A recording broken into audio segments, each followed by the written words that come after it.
Smash Mouth Sports. I am your host, as always, Preston Bailey. With me, my co-host, Cam Vieira. Feel free to hit me up, live tweet me at Smash TV Radio.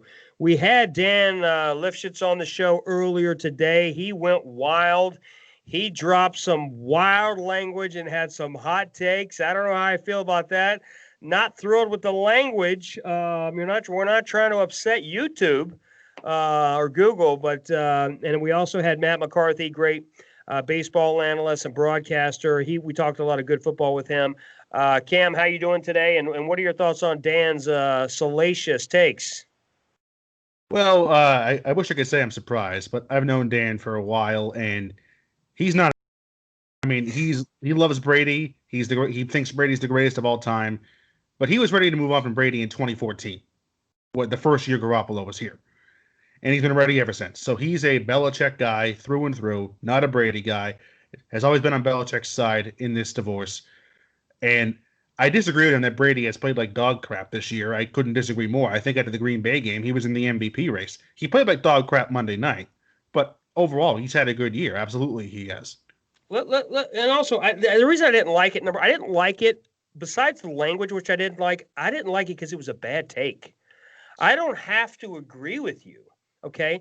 But there's got to be an ounce of truth in your statement, okay? First of all, he has not played like crap. And I want to correct, I said this with Matt McCarthy. And by the way, Matt McCarthy could not have been a better guest.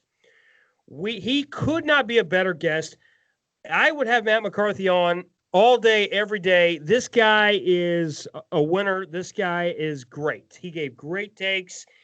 I'd love to disagree with him, even if it came after my Bucs, but he did it in an intelligent way. The one thing I can say that I was glad that Dan said is he admits about 18 parlays. I don't know that he thinks they're bad, by the way. So 18 parlays are bad. 7, 8. So he said they're bad. Most parlays are bad, even 2-team parlays. He kind of lost me when he's talking about teasering it up. You know, if a team's a 3-point favorite, let's teaser it up to 8 or 9 or 10 or 12 points. That's getting a little carried away. I mean, that's just deep in the weeds. That's something that they like to do here. But I'll tell you what I do want to get into, and I'll tell you who is. I'm not going to say this guy plays like dog crap, but this guy that's not a good quarterback, and this is going to be the first video. It's going to be a short video. Our own Mike Glennon is back. Mike Glennon is back. Some might say Mike Glennon is dynamite. Napoleon Dynamite. Oh, how the almighty Jacksonville Jaguars are falling. In case you didn't see today on Twitter, Mike Glennon is now the new starting quarterback for the Jacksonville Jaguars. I can't even say. I'm so triggered. I can't even say Jacksonville Jaguars. Mike Glennon in the same sense. I can't even say it. Cam, what are your thoughts on that? Well, it's obvious what they're doing at this point. They are hoping the Jets get tripped up, and by tripped up I mean win a game, and they're trying to lose out. And that Week 1 win over Indianapolis might come back to haunt Jacksonville. And I'm not sitting here if they wind up with Justin Fields, that's phenomenal. But Trevor Lawrence is the guy. He is Elway, Manning, Luck. That can't miss, no doubt about it. Slam dunk. He's going to be great no matter what quarterback. That's who Jacksonville wanted. Fields is a nice consolation prize, but Trevor Lawrence is the guy. And that Week 1 win may very well come back to haunt the Jaguars for years to come. One of the things I love talking to Matt McCarthy, and Matt McCarthy's 100% right, and I think people just that are very intelligent, they share the same wavelength. They have the same book, they read the same books, they own the same, they just have a good wavelength.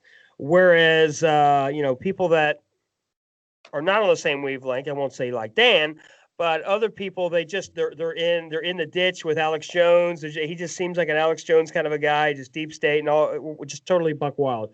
But what I'm getting at is regarding the draft, O-line, D-line, you build the core of your team. Your number one goal, in my opinion, if you're a lower tier team, 1, 2, 3 win team, your number one goal is to get back up to 7, 8, 9 wins. That's your number one goal. Your short-term goal within a year or two, get within 7 or 8 wins.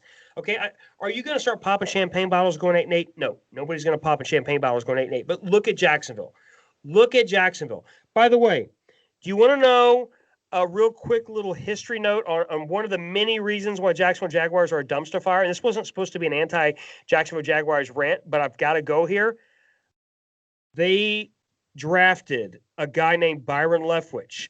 who was the Buccaneers offensive coordinator close to 20 years ago. It's probably been about 17 or 18 years now, and he is terrible. He was a bust in the NFL, and he's been a bust as an offensive coordinator. He's terrible. Okay, so you can blame Bruce Arians, you can blame Byron Leftwich. I blame both of them. Set them both in the same dumpster and set it on fire. They're a total dumpster fire. That's what I'm talking about. You just don't know. Look at Dwayne Haskins from Ohio State. You said this. A lot of people have been telling me, are you concerned about Justin Fields? Because there's been a long list of Ohio State busts, top 5 caliber quarterbacks, at least first round or second round high-rated quarterbacks from Ohio State, and they haven't done well. I said this to Matt McCarthy. I'm not big on Tua. I was never big on Tua. To me, he plays at Alabama, which is a football factory. I learn nothing from a quarterback that has the best O-line, the best Julio Jones, Calvin Ridley, this guy, that guy, that. I learned nothing from those guys. I'm ripping my own equipment out of the socket here. I'm getting so wild up. We learned nothing from those guys. It's kind of like Matt Leinart. Yeah, Matt Leinart had Reggie Bush. He had the best. It's like when you got a guy that's that stacked, just don't drive the ship into the ground. Don't drive the car into the ditch. That is my thought on that. So, but I like Justin Fields as well. But to go back to the draft, and we're not going to get too deep in the weeds here, but if you draft O-line and D-line, and I said this with Matt, look at the Cleveland Browns. They thought they were getting the greatest thing ever in Baker Mayfield. Okay, is Baker Mayfield 7-3? If you're Baker Mayfield's best friend or his neighbor, or if you're a Waffle House waitress, you're looking for everything you can to celebrate Baker Mayfield. And guess what? He is a game manager. So he's the number 1 overall pick, but he's not the number 1 overall. He doesn't play like a number 1 overall pick. He's a game manager. I see no difference, in my opinion, from Case Keenum's skill level and Baker Mayfield's. They're almost identical. You could say Baker Mayfield's got more upside, got more mobility, and that's fine. At the end of the day, the Browns have a solid defense, better than average, but they've got one of the top 2 running games in the National Football League with Nick Chubb and Kareem Hunt. They are a dominant running game. They are going to be in every single game, outside of the first game where they got crushed by Baltimore. I would say that if they played again, Cleveland would have a better shot than average of beating them the next time they play. What are your thoughts on that, Cam? No, I would agree, because I think Cleveland is finally playing to their strengths, which is their running game and their defense. They're asking Baker Mayfield to manage the game. And I hate to say this because you don't want to wish injury on anybody, but I think they're better off without Odell Beckham, because I think when Odell Beckham was there, Baker Mayfield was forcing him the ball, and he's not there to do that anymore, and he's not forcing the ball to Jarvis Landry. So I think that might have been a blessing in disguise. I don't want to, again, that's a bad thing to say because nobody getting hurt is a good thing. But I think that might have worked out well for the Browns in the long run, that they've now playing to their strength, which is, as you said, their running game.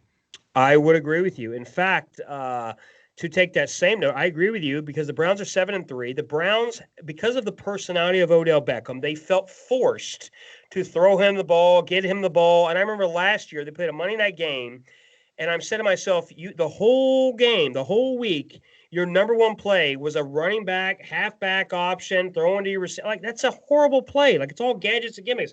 What's good about the Browns now is they're forced to run the ball. They got 1 receiver, Jarvis Landry, and a bunch of randoms, and that's a good thing for them. Run the ball with Nick Chubb, run the ball with Kareem Hunt, dip and dunk to the running backs, dip and dunk to the tight ends, keep the game close, try to win 23-20, and try to power things out. That is the winning formula. I'm not, to take your point, I don't want Antonio Brown to get injured. However, we might be better off without him. He's gummed up our offense. He has messed up our offense. We had a good flow going before he came. He lives with Tom Brady. And yes, people don't want to admit this. Yes, it's great that he's mentoring Antonio Brown and Tom Brady's trying to help him with TB12 and all these great rituals and all these great things.